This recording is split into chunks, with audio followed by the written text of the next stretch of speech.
Wife has no feelings for me. When a woman said to me, "You're hot," she exploded with jealousy. Update 1.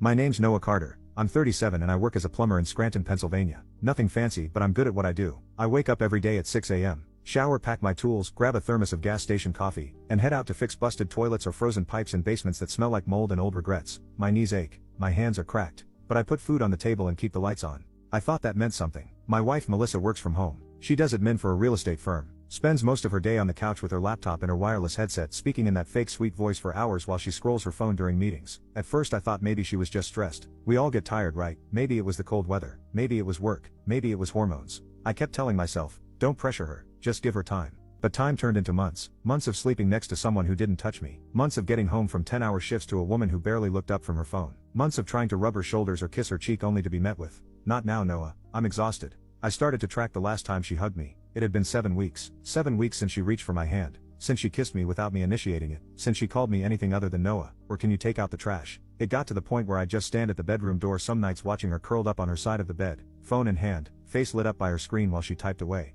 "Who you texting?" I asked once, trying to make it playful. She didn't even look up. "Just a coworker." "Relax." It was 11:40 p.m. That was the first time I felt my stomach twist like something didn't add up. But I buried it because the truth was worse than the silence. The day she told me she didn't feel anything anymore. I didn't yell. I didn't beg. I didn't cry. I just stood there, lasagna on my plate, trying to figure out how the hell we got there. I remember asking, "Then why are you still here?" She blinked like it was a stupid question. "Because we're married, Noah. And we have bills." "What do you want me to do? Just disappear?" I wanted to scream. Yes, because if someone feels nothing for you but still uses your heat, your money, your presence and your roof, they're not a wife, they're a parasite with a wedding ring. And still, night after night, she got into bed next to me. Same sheets, same room, like nothing was broken except everything was. She never touched me. She barely spoke to me, but she had no problem eating food I paid for, running the heat I paid for, and using the car I kept filled with gas. And yet whenever I even hinted at therapy or separation, she'd brush it off. "You're overreacting. You always make things more dramatic than they are. Stop trying to ruin everything." I wasn't there to ruin. She already said it. She didn't love me. I tried to fix myself. I shaved every morning. I trimmed my beard. I started doing push-ups in the garage while waiting for the laundry to finish. I stopped bringing up intimacy. I thought maybe if I just became better she'd come back. But you can't CPR a corpse. And our marriage was dead. I remember one night in particular. It was snowing outside, the wind howling against the windows. I walked into the bedroom with 2 mugs of hot cocoa, one for me, one for her. She was curled up under the blankets scrolling TikTok with that blank stare she always had lately. I handed her the mug. She took it and said, "Thanks," without even glancing at me. I sat beside her, not even touching, just existing next to her. "You used to smile when I walked in the room," I said quietly. Her thumb stopped scrolling for a second. She looked at me and said, "You used to bring me flowers." I laughed. Not a funny laugh, the kind you let out when you're 1 second away from crying but too tired to bother. "Melissa, I bring you food. I bring you money. I keep this house running while you act like I'm invisible." She shrugged. Maybe we both stopped trying. That was the most honest thing she'd said in weeks. That night I laid next to her and stared at the ceiling, listening to her breathing, wondering how the hell I ended up married to someone who only saw me when I stopped paying for something. And it hit me. She wasn't staying because she loved me. She was staying because it was convenient. Because leaving meant finding her own apartment, paying her own bills, being alone. I was comfortable. Background noise. Reliable. Noah fixes things, pays rent, stays quiet. But I wasn't a husband to her. I was a utility. And then I realized something terrifying. This wasn't rock bottom. It was routine. This is what a lot of men are living right now, and they don't even talk about it because we're taught to man up, to not complain, to keep pushing through. But what happens when you push through a loveless marriage for years? What happens when your presence becomes a burden and your absence wouldn't be noticed? You die inside and she won't even see it. I wasn't perfect. God knows I wasn't, but I showed up every day. I kept trying. And Melissa, she checked out and made me feel guilty for noticing. That's how it all began. With a lasagna plate in my hand and a woman who said she didn't feel anything anymore but still slept in my bed every single night. Not because she loved me but because she didn't want to live without my paycheck. I'll never forget her face. Not the woman who flirted with me. No, I'm talking about Melissa's face. The one she made when she heard another woman say I was hot. The same woman who told me weeks earlier with zero hesitation that she didn't love me anymore. You want the truth? That moment cracked something wide open. Not in her, in me. It was a Saturday late April. The kind of day where the sky is clear, the air smells like charcoal and beer, and every backyard in Jersey is bumping country playlists from Bluetooth speakers that cost more than a grill. We were at my coworker Gabe's place in Newark. Gabe's the kind of guy who throws cookouts like it's a job. Brisket smoking since 5 a.m. Cornhole boards set up. Beer pong table in the corner. And enough Bud Light and Sam Adams to make you forget you have work on Monday. I wasn't even going to bring Melissa. We'd been sleeping in the same bed like 2 strangers. The vibe at home was cold, like Arctic cold. But Gabe had been nudging me all week saying, "Bring your wife, man. Bring her out. Maybe it'll do y'all some good." So I did. Big mistake. She showed up like she didn't want to be there. hair in a messy bun, oversized hoodie, didn't talk to anyone unless they talked to her first. While everyone was chatting and laughing, she posted up on one of the patio chairs with her phone glued to her hand, thumbs moving like she was solving a national emergency through texts. I was trying. I handed her a plate with ribs, corn on the cob, mac and cheese. She said, "I'm not that hungry," then picked at it like I served her cat food. So I left her alone. I wasn't going to beg. I walked over to the cooler, grabbed a beer, started talking to Gabe and a few others near the grill. That's when Amy walked in. Now, let me be real clear. I didn't even notice her at first. I was halfway through a beer laughing at something stupid Gabe said about clogged toilets. But Amy, she noticed me. She was tall, tan, black hair down her shoulders. Turns out she was Gabe's cousin in town for the weekend from South Carolina. She worked in healthcare, phlebotomist at a clinic, single mom, divorced 2 years. But I didn't know any of that yet. All I knew was she looked right at me, smirked and said, "You're hot for a married guy, I'll say that." Just like that.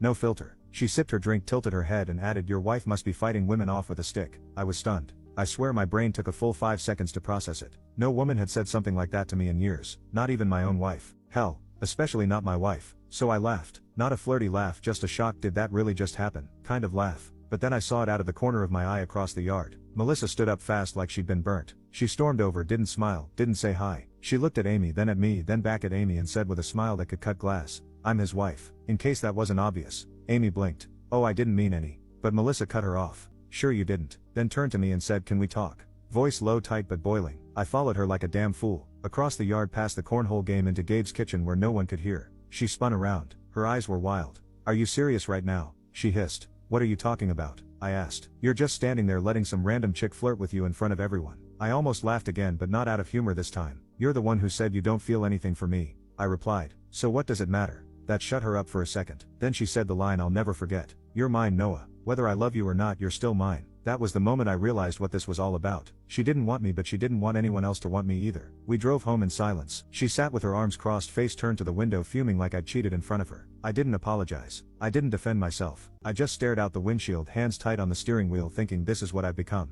A possession. Not a partner. Not a lover, just something she claimed but no longer cared for. Over the next few days everything shifted. Melissa suddenly started hovering. She'd ask where I was going when I left for work, check my phone when I got in the shower, text me at random hours. "Who are you with? Why aren't you answering? You seem different lately." Oh, I was different. I was awake. That little moment at Gabe's barbecue, that 5-second flirt from a stranger, was the first time in years I remembered what it felt like to be seen, to be appreciated, to be a man. The ironic part, Melissa never asked me what the woman's name was. She didn't care who she was. She just cared that someone else saw something valuable in me, something she'd ignored for months. That's what made her snap, not love. Territorial pride. She wanted the perks of a husband, the stability, the money, the presence, but without giving anything in return. And the moment she saw someone else appreciate what she'd thrown away, she panicked. But it was too late. Because the truth is, when someone tells you they feel nothing for you and then gets jealous the minute someone else shows you affection, that's not love, that's control. And I wasn't going to be controlled anymore. That barbecue, that random Saturday with smoke in the air and country music blaring in the background, that was the day I stopped being the man who waited around for her to change. That was the day I stopped asking why doesn't she love me,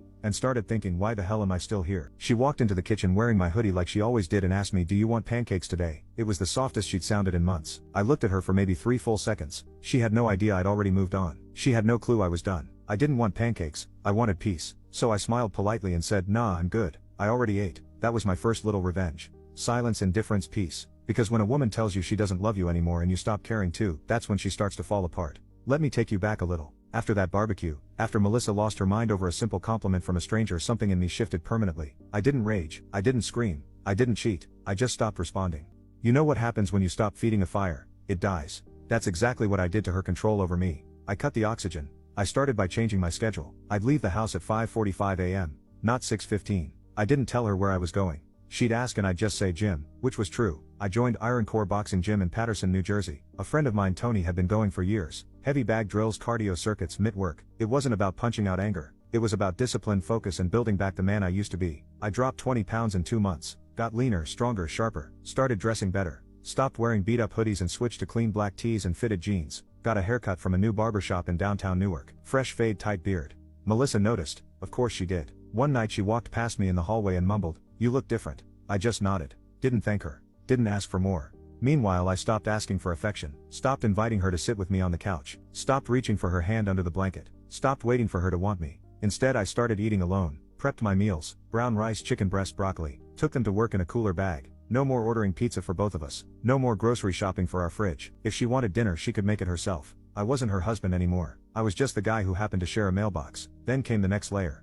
I froze the joint account, not because I was being cruel, but because it was my money. I worked for it. While she sat at home barely working, texting coworkers who made her giggle like she was 13 again. So I called the bank, opened a private checking account and redirected my direct deposit. I left just enough in the joint account to pay the water and electric. 3 days later she came to me holding her debit card like it was broken. Why was my card declined at Trader Joe's? I shrugged. Maybe you should check the balance. She stared at me eyes wide. You took the money? No, I said calmly. I took my money. Her lips parted like she wanted to argue, but she didn't because she knew I was right. Now, here's where it got really real. Week by week I became a ghost inside my own house. I wasn't cold. I wasn't aggressive. I was just calmly unavailable. She'd walk into the room. I'd finish my phone call and leave. She'd make small talk in the kitchen. I'd answer politely then go back to reading. She'd come to bed in one of my old shirts. I'd roll over without touching her. It drove her insane. She didn't love me but she couldn't stand not being the center of my world. One night, about 2 months into my quiet exit, I got home from training around 8:30 p.m. Melissa was on the couch, blanket over her legs, TV on, a glass of wine in her hand. She looked up and asked, "You've been out a lot lately.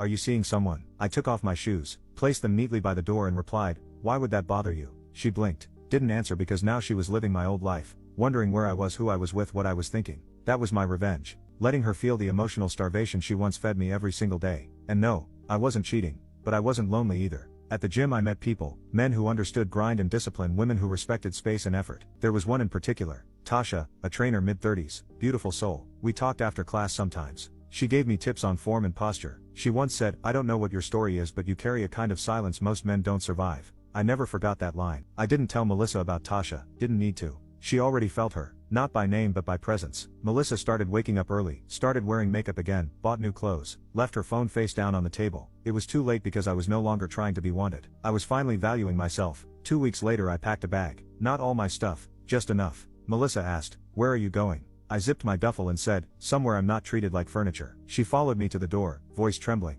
"Noah, wait, why are you doing this?" I stopped and looked at her. Tired eyes, barefoot hoodie, halfway zipped. The same woman who once said, "I don't feel anything for you anymore." And now she looked like a kid watching her balloon float away. So I told her the truth. "You made me feel invisible for a year, Melissa. Now you know how that feels. I'm not doing this to hurt you. I'm doing this to save myself." And I walked out. That night she texted me a paragraph saying she was sorry, that she didn't know what she was thinking, that maybe she got too comfortable, that maybe she was scared that she missed me already. I didn't reply, not out of spite, but because I didn't miss her. That was my revenge. No yelling, no cheating, no chaos, just letting her feel exactly what she gave me. Neglect, confusion, silence, and once she felt it she couldn't handle it. Because the truth is most people don't understand the pain they cause until they have to sit in it themselves. And that's what she's doing now, sitting in it alone while I rebuild.